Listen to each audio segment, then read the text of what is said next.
आज ऑफिस में मेरी थोड़ी तबीयत खराब हो गई, जिसकी वजह से मैं जल्दी ही घर वापस लौट आई। लेकिन जब मैं घर लौट कर आई तो मैंने देखा कि दीदी कहीं भी दिखाई नहीं दे रही थी। मैंने उन्हें एक दो बार आवाज़ भी दी, लेकिन मुझे उनका कोई भी जवाब नहीं मिला।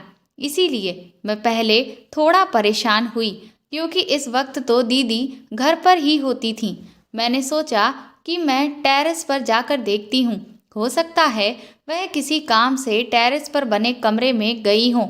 और जब मैं टेरेस के कमरे के पास पहुंची तो मुझे ऐसा लगा कि शायद दीदी उस कमरे में अकेली नहीं है। मुझे हैरानी हुई कि आखिर इस वक्त कौन आ सकता है, क्योंकि जीजा जी तो 2 दिन पहले ही इटली गए हुए थे। इतनी जल्दी तो वह वापस नहीं आ सकते थे। मैं अभी ये सोच ही रही थी कि तभी मुझे जो दूसरी आवाज़ सुनाई दी वह कुछ जानी पहचानी सी लगी।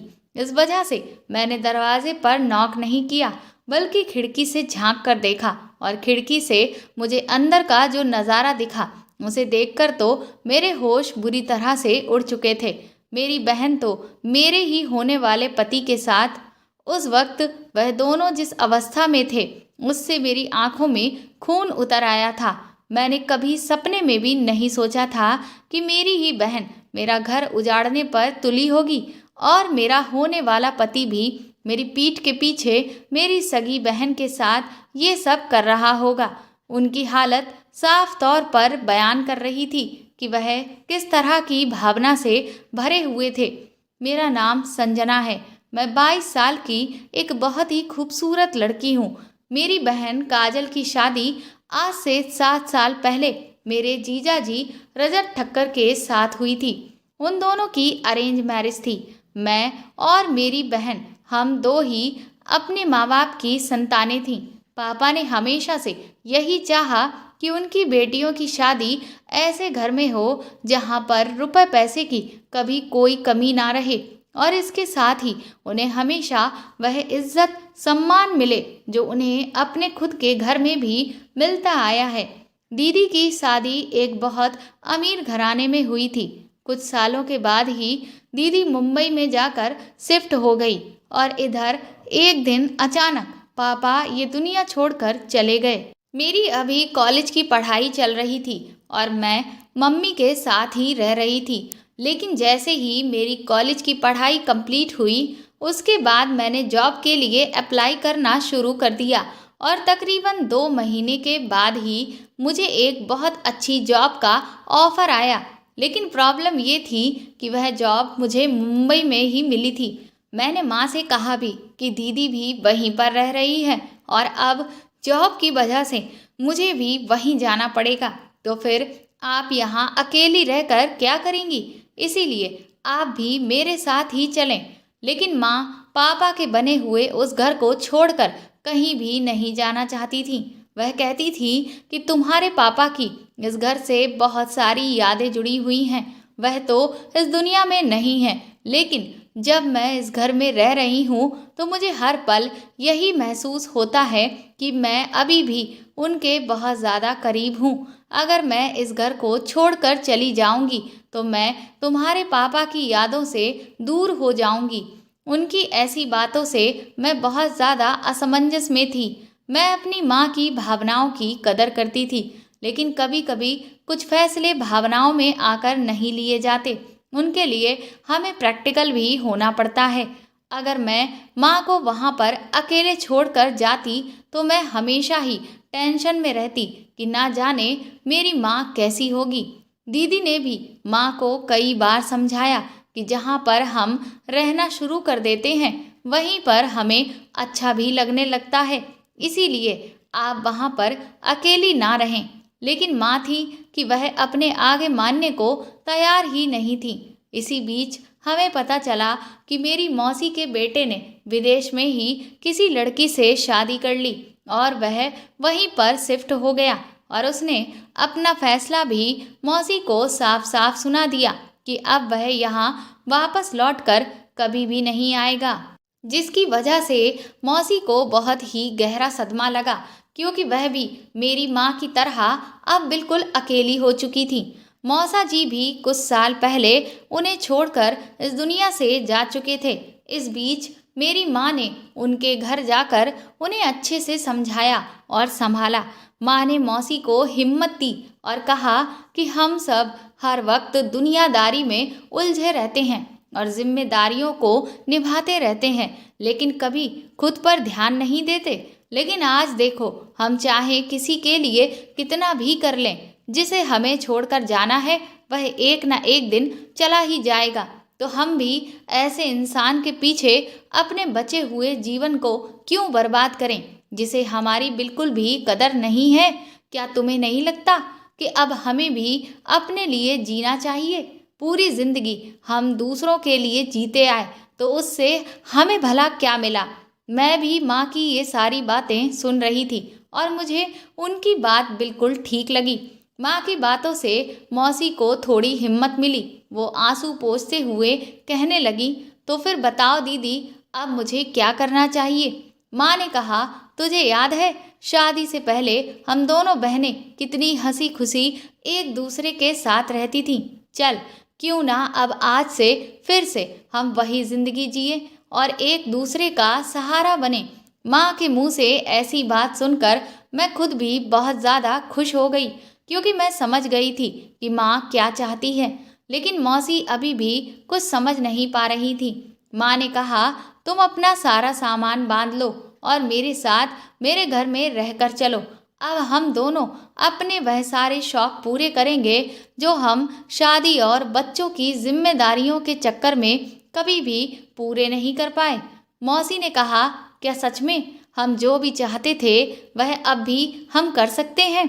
माँ ने कहा, बिल्कुल, क्यों नहीं कर सकते। जब हम इतनी बड़ी जिम्मेदारियां उठा सकते हैं, अपने बच्चों को उनके पैरों पर खड़ा कर सकते हैं ताकि वह भी अपनी इच्छाएं पूरी कर सकें, तो क्या हम खुद की इच्छाओं को पूरा नहीं कर सकते? इसके बाद मौसी अपना सारा सामान लेकर हमेशा के लिए माँ के साथ वापस घर लौट आई। उन दोनों की खुशी देखकर मैं भी बहुत खुश हो रही थी। सच में माँ को देखकर मेरे अंदर भी एक जिंदा दिली आ गई। मैं सोचने लगी कि माँ ने सही वक्त पर मौसी को सही रास्ता दिखाकर उनकी जिंदगी को एक नया मोड़ दिया है। अगर वह ऐसा ना करती तो शायद मौसी सदमे में ही अपनी बची हुई जिंदगी गुजार देती। इधर अब मेरी भी ये प्रॉब्लम पूरी तरह से दूर हो गई थी कि माँ मेरे यहाँ से जाने के बाद बिल्कुल अकेली रह जाएंगी, क्योंकि अब ऐसा बिल्कुल भी नहीं था। माँ ने मुझसे कहा कि अब तुम दोनों बहनों को मेरी फिक्र करने की कोई ज़रूरत नहीं है, क्योंकि मेरा ख्याल रखने के लिए तो मेरी बहन आ चुकी है। ये कहते हुए मम्मी और मौसी दोनों ही ठहाका मारकर हंसने लगीं। अगले दिन से मैंने अपनी पैकिंग शुरू कर दी, लेकिन इधर मैं देख रही थी कि माँ और मौसी भी अपनी पैकिंग कर रही थी। ये देखकर मैं हैरान रह गई कि ये लोग कहाँ जा रहे हैं। तो माँ ने बताया कि उन लोगों ने अपनी सारी ख्वाहिशों की एक पूरी लिस्ट बनाकर तैयार की है, जिसमें सबसे पहले वह दोनों गोवा की ट्रिप पर जाएंगे और वहाँ पर खूब सारी मस्ती करेंगे। उनकी बात सुनकर मैं बहुत खुश हो गई। मैंने माँ से कहा कि आप अपना और मौसी का ख्याल रखिएगा और पैसों की बिल्कुल भी फिक्र मत करिएगा। 2 दिन के बाद मैं मुंबई आ चुकी थी। पहले तो मैंने दीदी से यही कहा कि मैं फ्लैट लेकर वहीं शिफ्ट हो जाऊंगी, लेकिन दीदी और जीजा जी मेरी एक भी बात मानने को तैयार ही नहीं थे। वह कहने लगे कि नहीं, जब हमारा इतना बड़ा बंगला यहाँ पर है तो तुम फ्लैट में कैसे रह सकती हो? तुमने ये बात सोची भी कैसे? लेकिन मैं नहीं चाहती थी कि उनकी प्राइवेसी में किसी भी तरह की कोई खलल पड़े, इसीलिए जीजा जी के सामने तो मैंने ज़्यादा बहस नहीं की। लेकिन जब मैं दीदी से अकेले में मिली तो मैंने उन्हें ये बात समझाने की कोशिश की, लेकिन दीदी ने कहा कि तुम्हारे जीजा जी इतना ज़्यादा यहाँ रहते ही नहीं हैं जो मेरी किसी भी तरह की प्राइवेसी में खलल होगी, इसीलिए तुम बेझिझक आराम से मेरे घर पर ही रह सकती हो। उनके इतना कहने पर मैं उनकी बात मान गई, क्योंकि एक बात ये भी थी कि मुंबई जैसे शहर में रहने की जगह ढूंढना यानी कि भूसे के ढेर में सुई को ढूंढने के बराबर था। मैंने अपना ऑफिस ज्वाइन कर लिया और वहाँ पर जो भी काम मुझे दिया गया उसे मैंने अच्छे से करना शुरू भी कर दिया था। मेरी ज्वाइनिंग के तीसरे दिन ही वहाँ पर एक नए लड़के ने ज्वाइन किया। हम दोनों ही क्योंकि उस ऑफिस में नए थे, इसीलिए हमारी इंटर्नशिप भी साथ में ही रखी गई, जिसकी वजह से मेरी उससे बहुत ज़्यादा बातचीत होने लगी और धीरे धीरे मेरी और उसकी काफ़ी अच्छी दोस्ती हो गई। वह लड़का स्वभाव का बहुत ही अच्छा था। उसका नाम आकाश था। मुझे अब ये लगने लगा था कि मैं शायद आकाश को पसंद करती हूँ, लेकिन ये समझ नहीं पा रही थी कि क्या मुझे उससे ये बात कहनी भी चाहिए या नहीं, क्योंकि मेरे मन में ये डाउट था कि कहीं ऐसा तो नहीं कि आकाश मुझे पसंद ना करता हो। लेकिन एक दिन अचानक ही आकाश ने अपने बर्थडे के दिन मुझे प्रपोज कर दिया। उसकी बात सुनकर मैं खुशी से फूली नहीं समा रही थी और मैंने तुरंत ही उससे शादी के लिए हाँ कह दी। इधर आकाश की फैमिली तो तैयार थी, लेकिन मुझे अभी अपने घर में इस बारे में बात करनी थी। धीरे धीरे इस सब में 6 से 7 महीने बीत चुके थे और इधर माँ मेरे लिए अच्छे लड़के की तलाश करने लगी।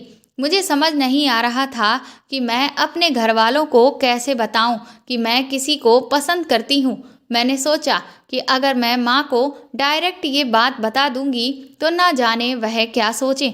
इसीलिए मैंने ये बात अपनी बहन को बताने का फैसला किया और दीदी के जन्मदिन पर मैंने आकाश को इनवाइट किया और फिर मैंने उन्हें अपने और आकाश के रिश्ते के बारे में सब कुछ बता दिया और उनसे ये भी कहा कि अब हमारे इस प्यार के रिश्ते को शादी के रिश्ते में बदलने की जिम्मेदारी भी है, पूरी तरह से आपकी है। ये सुनकर दीदी बहुत खुश हो गई।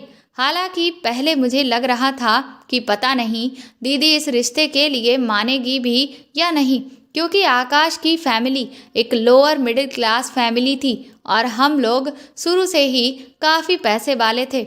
इसलिए मुझे ये डर सता रहा था कि कहीं मेरी बहन इस रिश्ते के लिए इनकार ना कर दे।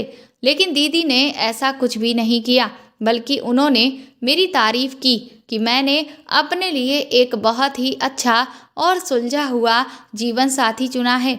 अब मैं पूरी तरह से निश्चिंत हो गई थी, क्योंकि अब आगे की बात करना दीदी की जिम्मेदारी थी और मुझे अच्छे से पता था कि वह ये जिम्मेदारी बहुत अच्छे से निभा लेगी और माँ को मेरे और आकाश के रिश्ते के लिए हर हाल में राजी कर लेंगी। इधर धीरे धीरे ऑफिस में काम का प्रेशर काफ़ी ज़्यादा बढ़ने लगा था, जिसकी वजह से मेरी और आकाश की मुलाकातें कुछ कम होने लगी। लेकिन फिर भी मैं नहीं चाहती थी कि काम की वजह से मेरे और आकाश के रिश्ते में दूरियां हों। इस वजह से मैं आकाश को अक्सर ही समय निकाल कर कहीं ना कहीं घूमने जाने के लिए कहती रहती थी। दूसरी तरफ माँ भी मेरे और आकाश के रिश्ते के लिए तैयार हो गई थी और वह जल्द से जल्द मेरी और आकाश की शादी कराना चाहती थी। लेकिन जब मैंने इस बारे में आकाश से बात की तो आकाश का कहना था कि वह अभी शादी नहीं करना चाहता है, क्योंकि उसे थोड़ा वक्त चाहिए, क्योंकि वह अपने माता पिता के लिए पहले एक अच्छा घर लेना चाहता है ताकि वह उन्हें भी उस घर में रख सके और मुझे भी। शादी के बाद हजारों जिम्मेदारियां बढ़ जाती हैं जिनमें वह अभी पड़ना नहीं चाहता था। मुझे आकाश पर पूरा भरोसा था, इस वजह से मैंने उसके इस फैसले में हामी भर दी और कहा कि ठीक है, मैं भी तुम्हारे इस सपने में तुम्हारा पूरा साथ दूंगी ताकि तुम जल्द से जल्द एक अच्छा सा घर खरीद सको। ये बात सुनकर आकाश बहुत ज़्यादा खुश हो गया था। धीरे धीरे समय इसी तरह से बीत रहा था, लेकिन मैं अब नोटिस कर रही थी कि आकाश ऑफिस से निकलने के बाद भी न जाने कहाँ बहुत ज़्यादा बिजी रहने लगा था।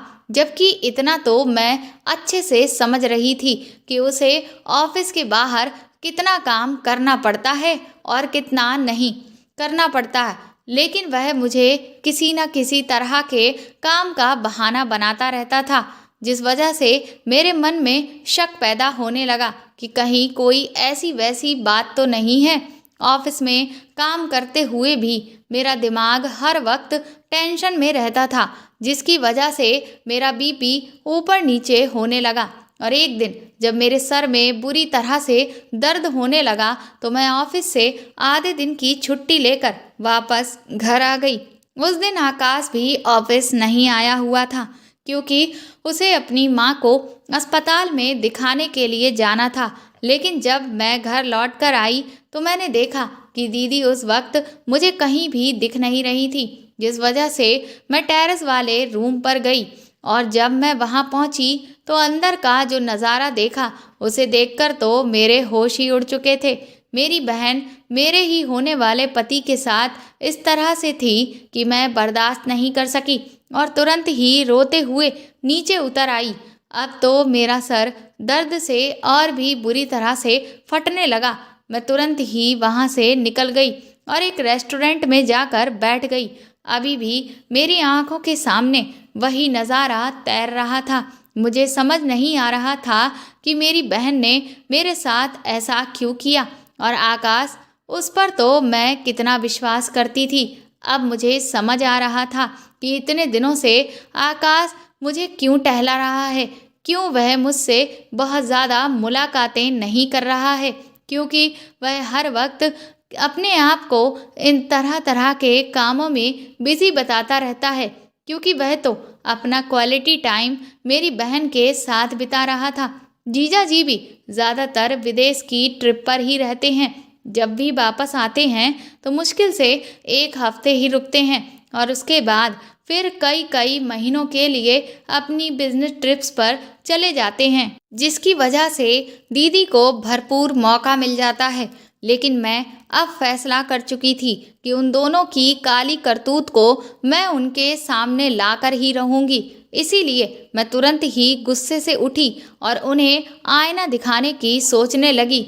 लेकिन तभी मेरे दिमाग में ख्याल आया कि अगर मैंने उनसे ये बात कही तो शायद ही है जो वह अपनी इस गलती को कबूल करें, और फिर ये मामला बढ़ते बढ़ते माँ तक भी ज़रूर पहुँचेगा। और जहाँ तक है, माँ दीदी पर ही भरोसा करेगी, क्योंकि वह बड़ी है और शुरू से माँ को दीदी से ही ज़्यादा लगाव है। इसीलिए मैंने खुद के गुस्से को शांत किया और खुद को समझाया कि मुझे सबसे पहले अपनी बहन और आकाश के खिलाफ सबूत इकट्ठे करने होंगे, ताकि मैं सबके सामने उनके चेहरे से ये पर्दा हटा सकूं।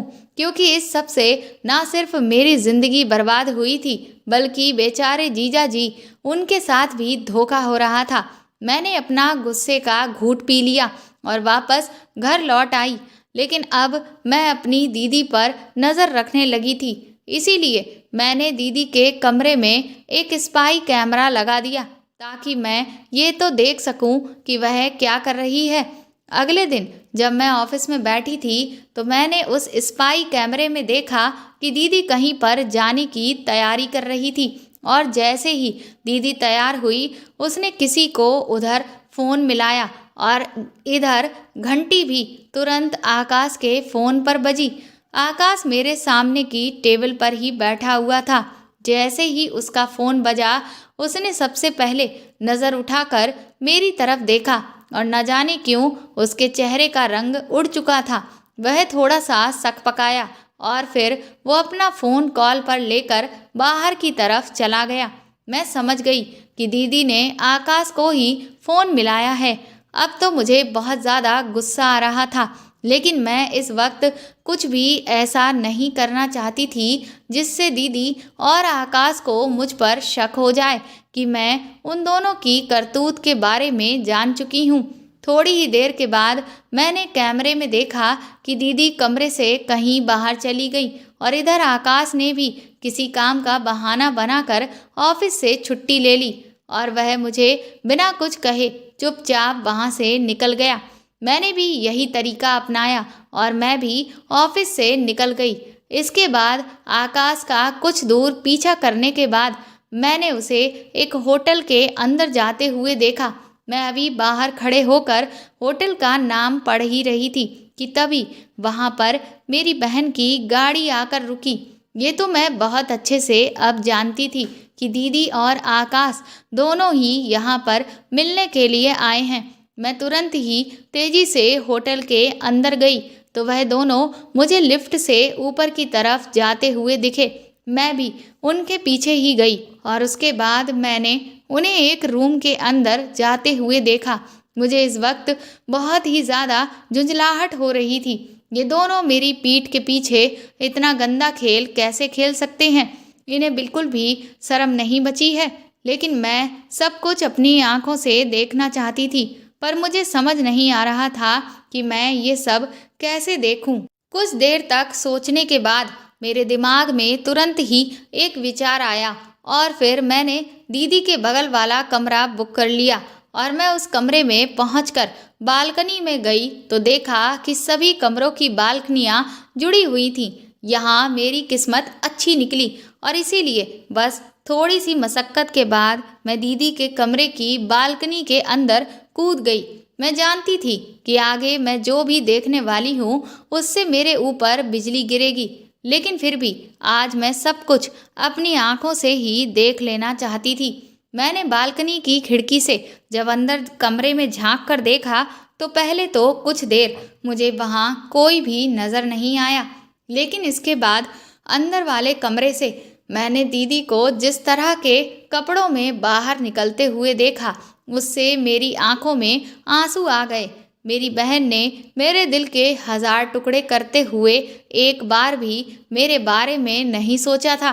दीदी आकर के सामने जो बेड पड़ा हुआ था उस पर बैठ गई। उसका मुंह दूसरी तरफ था। मैं समझने की कोशिश कर रही थी कि अंदर क्या चल रहा है। आकाश अंदर वाले कमरे से दीदी से कुछ कह रहा था और इधर से दीदी भी उससे कोई बात कह रही थी, लेकिन क्योंकि शीशा बंद था जिस कारण मुझे दिखाई तो दे रहा था लेकिन कुछ भी सुनाई नहीं दे रहा था।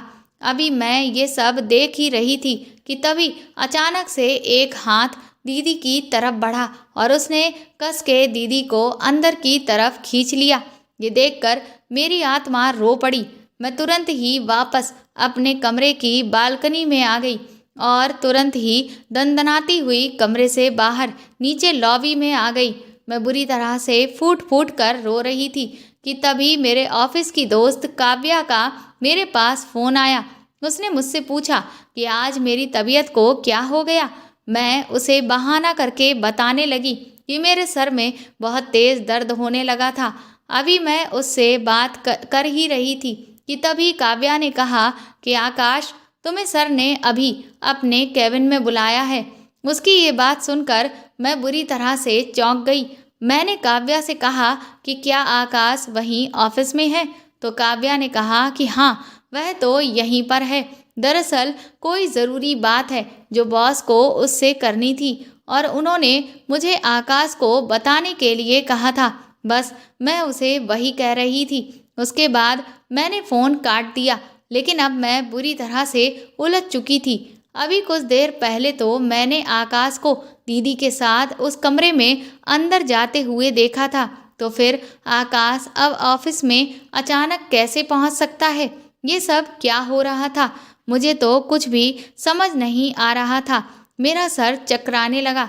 मैं एक बार तुरंत फिर से भागती हुई अपने उसी रूम में पहुंची और तुरंत ही दीदी के कमरे की बालकनी में चली गई, लेकिन अभी भी मुझे वहाँ पर कोई भी नज़र नहीं आ रहा था।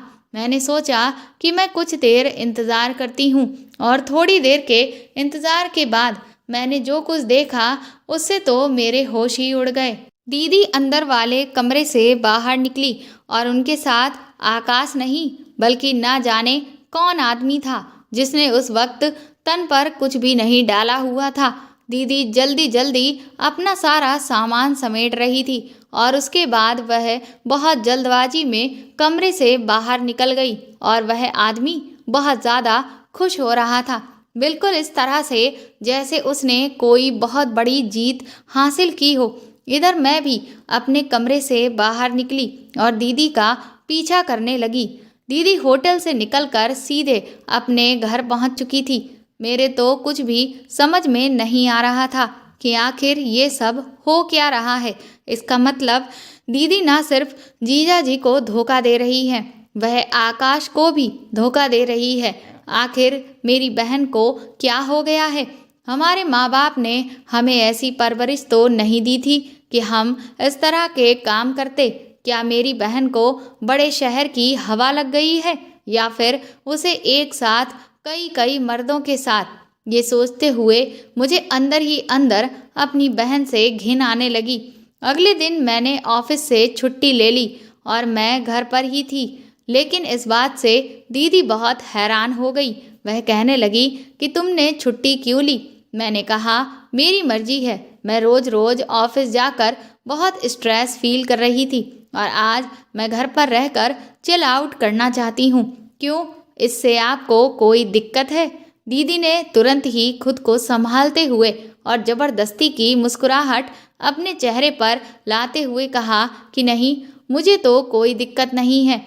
फिर वह कहने लगी कि वो दरअसल मैं किटी पार्टी में जा रही हूँ, बस इसीलिए मैं तुमसे पूछ रही थी। मैंने उनसे कहा ठीक है, आप जाइए, मुझे इस बात से कोई प्रॉब्लम नहीं है। इसके बाद दीदी घर से बाहर निकल गई और उनके जाने के 1 मिनट बाद ही मैं भी तुरंत ही उनके पीछे गई। उनकी गाड़ी एक सुनसान जंगल की तरफ मुड़ गई। मैं भी उस इलाके में पहुंच गई।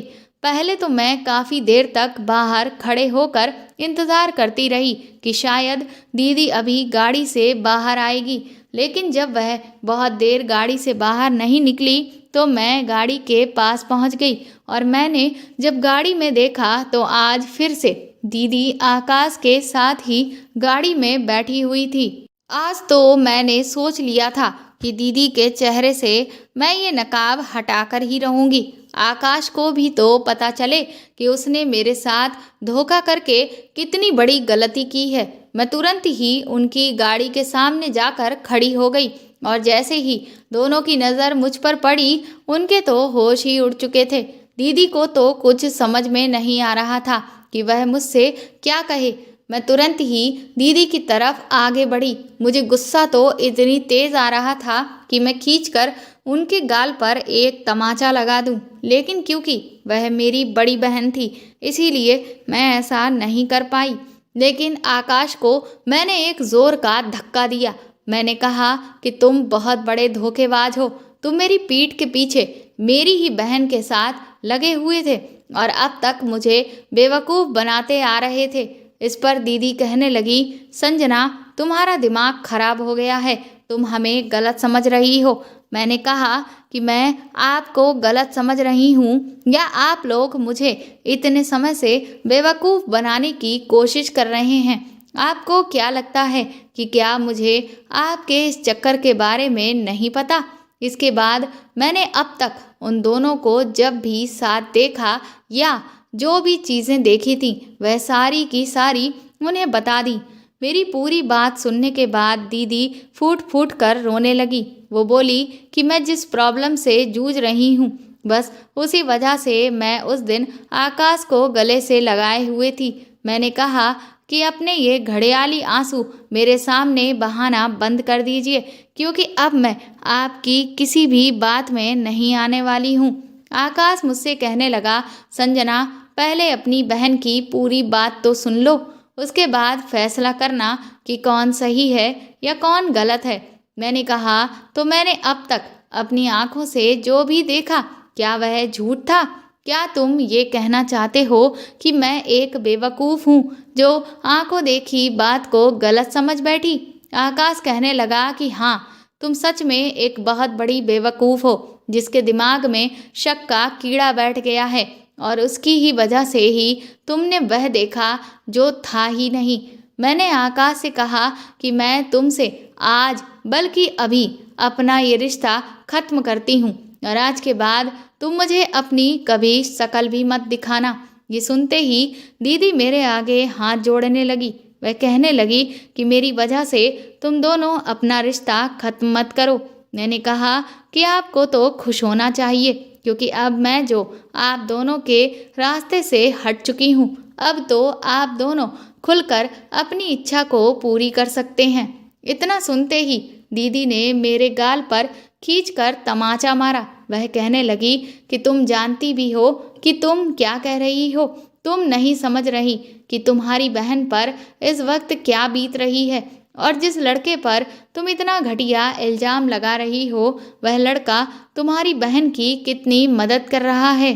मैंने कहा, हाँ, वह कैसी मदद कर रहा है ये तो मैं अपनी आंखों से ही देख चुकी हूँ। इसके बाद दीदी ने कहा कि ठीक है, अब वह समय आ गया है जब मैं तुम्हें सारी बातें सच सच बताऊं। इसके बाद दीदी ने मुझे अपने लैपटॉप में एक वीडियो दिखाया। वो वीडियो देखकर मेरे तो होश ही उड़ चुके थे, क्योंकि वह मेरी बहन का बहुत ही गलत तरह का वीडियो था, और उसमें उनके साथ जो आदमी दिख रहा था उसे तो मैंने कभी भी नहीं देखा था। मैंने दीदी से कहा कि आखिर आपको हो क्या गया है, आप एक साथ इतने सारे आदमियों के साथ थीं। मुझे आपसे घिन आती है। अगर माँ को इस सब के बारे में पता चल गया कि उनकी बेटी ऐसी निकली तो वह तो जीते जी ही मर जाएंगी। ये सुनते ही दीदी और भी ज़्यादा रोने लगी। वह कहने लगी कि तुमने भी अपनी बहन को ऐसा ही समझ लिया। मैंने कहा कि जो सच मुझे अपनी आंखों के सामने दिख रहा है वही मैं आपके बारे में सोच रही हूँ। तभी आकाश ने मुझे पकड़कर अपनी तरफ घुमाया और उसने कहा कि संजना, भगवान के लिए कम से कम एक बार तो हमारी बात सुन लो। मैंने अपने गुस्से को जैसे तैसे शांत किया।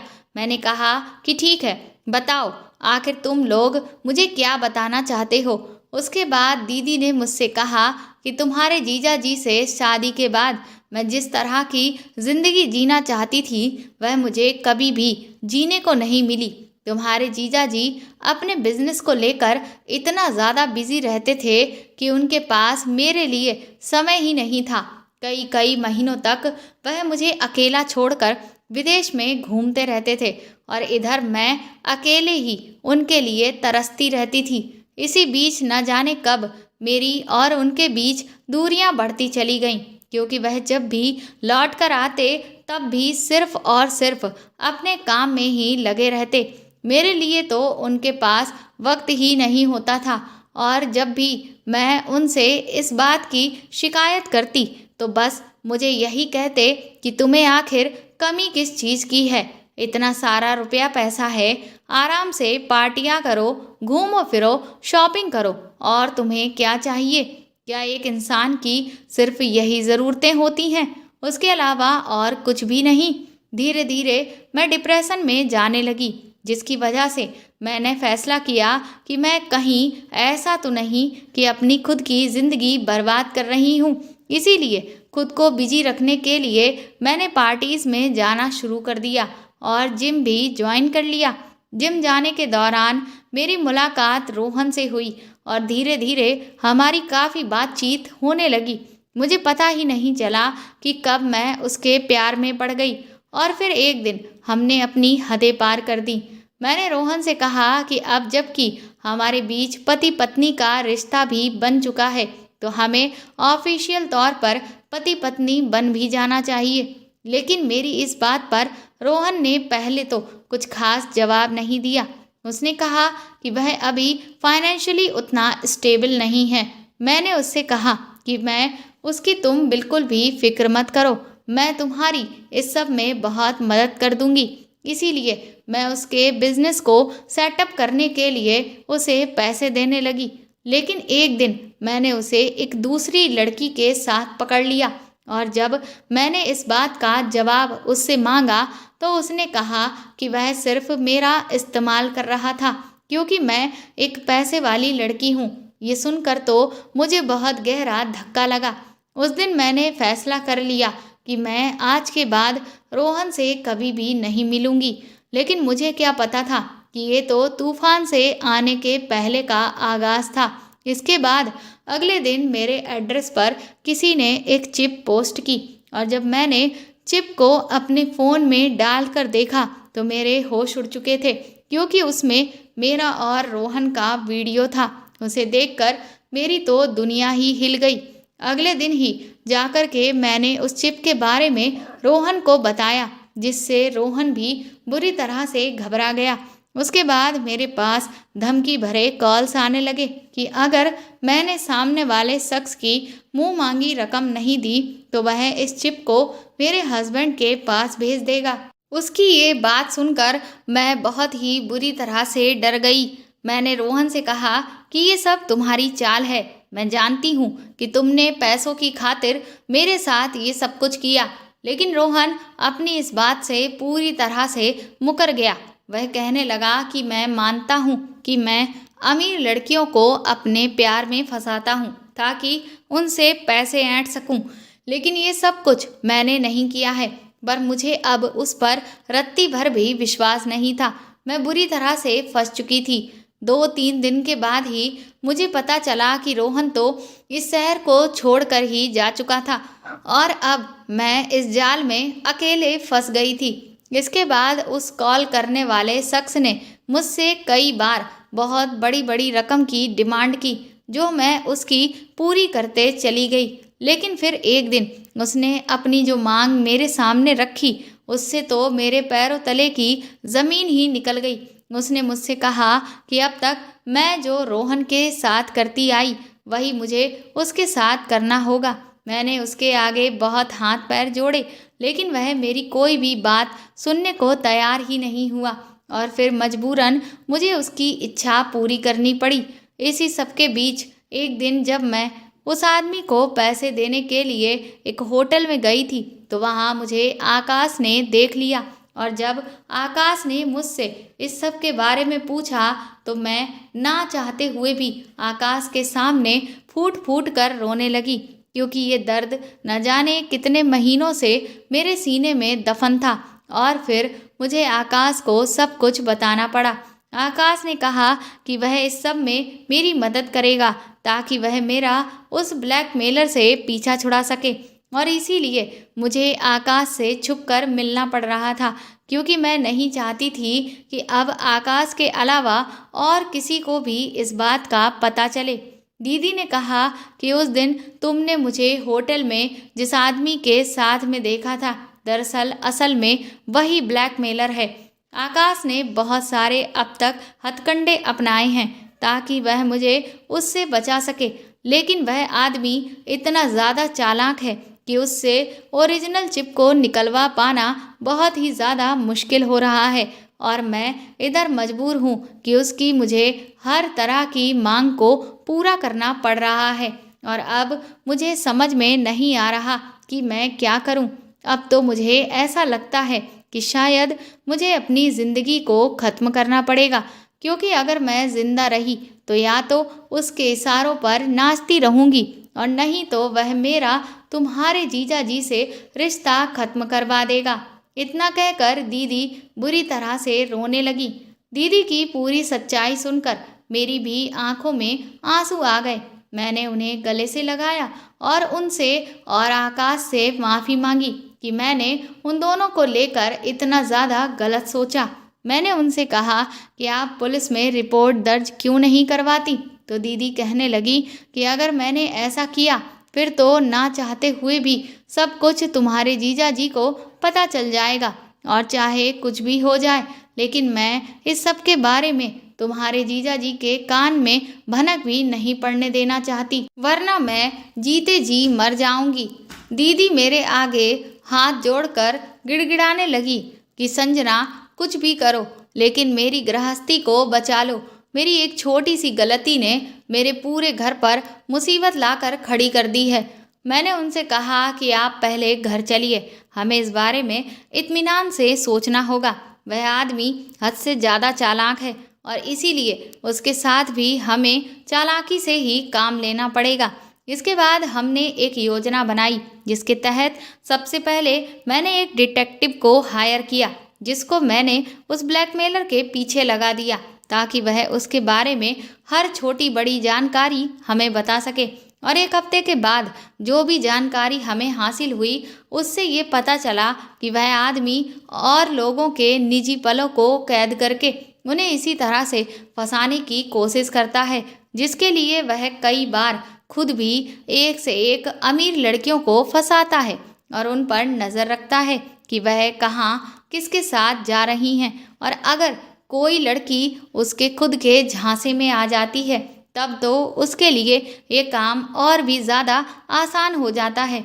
मेरे लिए ये बात बहुत बड़ी थी और बहुत बड़ा मौका भी। मैंने दीदी से कहा कि अब आप देखती जाइए कि मैं उससे किस तरह से आपकी चिप को हासिल करती हूँ।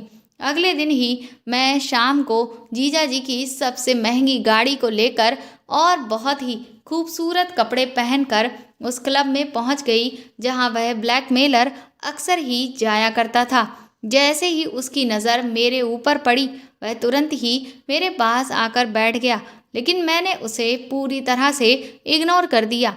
मैंने वहाँ के वेटर को पहले से ही पैसे दे दिए थे ताकि वह मेरे बारे में उसके सामने लंबी लंबी फेंक सके, और वेटर ने मेरे कहे मुताबिक ठीक वैसा ही किया। उसने मेरे वहाँ से उठते ही ब्लैकमेलर के सामने मेरी तारीफों के पुल बांधने शुरू कर दिए कि मैं एक करोड़पति परिवार की इकलौती लड़की हूँ और जो अभी विदेश से लौटी हूँ। ये सुनते ही उस आदमी की आंखों में चमक आने लगी क्योंकि उसे अपना शिकार सामने से नजर आने लगा, और जैसा मैंने सोचा था ठीक वैसा ही हुआ। वह मुझे इम्प्रेस करने की कोशिश करने लगा। मुझे बस इसी मौके का इंतजार था और शुरू में तो मैंने थोड़े बहुत नखरे दिखाए, लेकिन फिर धीरे से मैंने भी उससे दोस्ती कर ली। इसके बाद वह मुझे अपने होटल के रूम में लेकर गया क्योंकि वह अपने शिकार के साथ सबसे पहले यही काम करता था ताकि उसे पूरी तरह से शीशे में उतार कर इस्तेमाल कर सके। लेकिन इस बार उसे नहीं पता था कि उसका शिकार खुद होने वाला है। जब उसने मुझसे अपनी इच्छा जाहिर की और वह बोला कि उसे मुझसे पहली नज़र में प्यार हो गया है और वह मुझसे शादी करना चाहता है, तो मैं भी ऐसे दिखाने लगी कि जैसे मैं भी उसकी दीवानी हो गई हूँ। और इसके बाद मैंने उससे कहा कि मुझे ये होटल मेरे स्टैंडर्ड के अकॉर्डिंग बहुत छोटा लग रहा है, इसीलिए क्यों ना हम अपना क्वालिटी टाइम मेरे बंगले में बिताएं। ये सुनकर तो वह और भी ज़्यादा खुश हो गया और तुरंत ही मेरे साथ मेरे बंगले पर आ गया। मैंने कहा कि मेरे मॉम और डैड अक्सर बिजनेस ट्रिप्स के कारण विदेश में ही रहते हैं और मैं यहाँ पर फ़िलहाल अकेली हूँ। इसके बाद मैं उसे जिस काम के लिए उस किराए के बंगले में लेकर आई थी उस तरफ मैंने अपना पहला कदम बढ़ाया। मैंने उसे ड्रिंक ऑफ़र की जिसमें मैंने पहले ही नशीली दवा मिला दी थी। उस ड्रिंक को पीते ही वह अपने होश खो बैठा और जब उसे होश आया तो उसकी हालत खराब हो चुकी थी क्योंकि वह बुरी तरह से रस्सियों से जकड़ा हुआ बंधा हुआ था। सबसे पहले तो मैंने और आकाश ने उस आदमी को जमकर पीटा और उस पर अपने गुस्से की पूरी भड़ास अच्छे से निकाली, और उसके बाद हमने उससे दीदी की उस ओरिजिनल चिप के बारे में सारी जानकारी निकलवा ली, और जैसे ही हमारे हाथ में वह चिप आई हमने उसे तोड़कर फेंक दिया और तुरंत ही पुलिस को भी हमने सारी जानकारी दे दी, जिसके बाद उसको गिरफ्तार कर लिया गया। पुलिस ने जब उससे और भी पूछताछ की तो पता चला कि वह अब तक दीदी के साथ साथ न जाने कितनी ही लड़कियों के साथ ये खेल खेलते आया और उसके पास सैकड़ों की मात्रा में इस तरह की चिप निकली जिनमें कई लड़कियों की जिंदगियां कैद थीं। इसके बाद सारे सबूत जब उसके खिलाफ मिल चुके थे तो उसको सजा दे दी गई। दीदी ने मुझे गले लगाकर थैंक यू बोला कि मैं उनकी गृहस्थी को उजाड़ने से बचा लिया। मैंने भी दीदी को समझाया कि भले ही जीजा जी अपने काम में व्यस्त रहते हैं, लेकिन इसका मतलब ये नहीं कि आप उनकी पीठ के पीछे इस तरह का कोई काम करें। इससे बेहतर तो यही होगा कि वह जिस भी बिजनेस ट्रिप पर जाते हैं आपको भी उनके साथ ही चले जाना चाहिए, तो इससे आपको उनका साथ भी मिल जाएगा और वह अपना काम भी कर पाएंगे। मेरी ये राय दीदी को अच्छी लगी और फिर इस सब के कुछ महीनों बाद ही मेरी और आकाश की शादी भी हो गई क्योंकि हम दोनों ने मिलकर उसके पेरेंट्स के लिए एक अच्छा सा घर खरीद लिया था और आज मैं आकाश के साथ अपनी शादीशुदा जिंदगी को खुशहाल तरीके से जी रही हूँ। दोस्तों, धोखा देना किसी भी मसले का हल नहीं है और धोखा कभी भी जायज़ नहीं होता। वजह चाहे जो भी हो, अगर आपको अपने साथी से किसी भी तरह की कोई परेशानी है तो आपको उस बारे में खुलकर बात करनी चाहिए, उसका समाधान निकालना चाहिए, ना कि आप इस तरह के रास्ते अपनाएं कि आप ना सिर्फ अपने साथी को धोखा दें बल्कि अपनी खुद की भी ज़िंदगी बर्बाद कर लें, क्योंकि आज की दुनिया में भरोसेमंद इंसान मिलना बहुत ही मुश्किल की बात है। तो दोस्तों, आपको मेरे द्वारा लिखी हुई ये कहानी कैसी लगी कमेंट करके ज़रूर बताएं और प्लीज़ मेरी इस कहानी को ज़्यादा से ज़्यादा शेयर और लाइक करके मेरे चैनल को सपोर्ट करें। साथ ही अगर आप चाहें तो मुझे सुपर थैंक्स भी खरीद कर दे सकते हैं। सुपर थैंक्स का ऑप्शन आपको इस वीडियो के नीचे दिए हुए सभी ऑप्शंस में दिख जाएगा, जो कि हार्ट शेप में बने हुए डॉलर के साइन के तौर पर है। और अगर आप मेरे चैनल पर नए हैं तो सब्सक्राइब करके बेल आइकन को ज़रूर दबा दीजिएगा, ताकि आगे भी मैं आपको ऐसी ही अच्छी कहानियाँ सुनाती रहूँ। Thank you.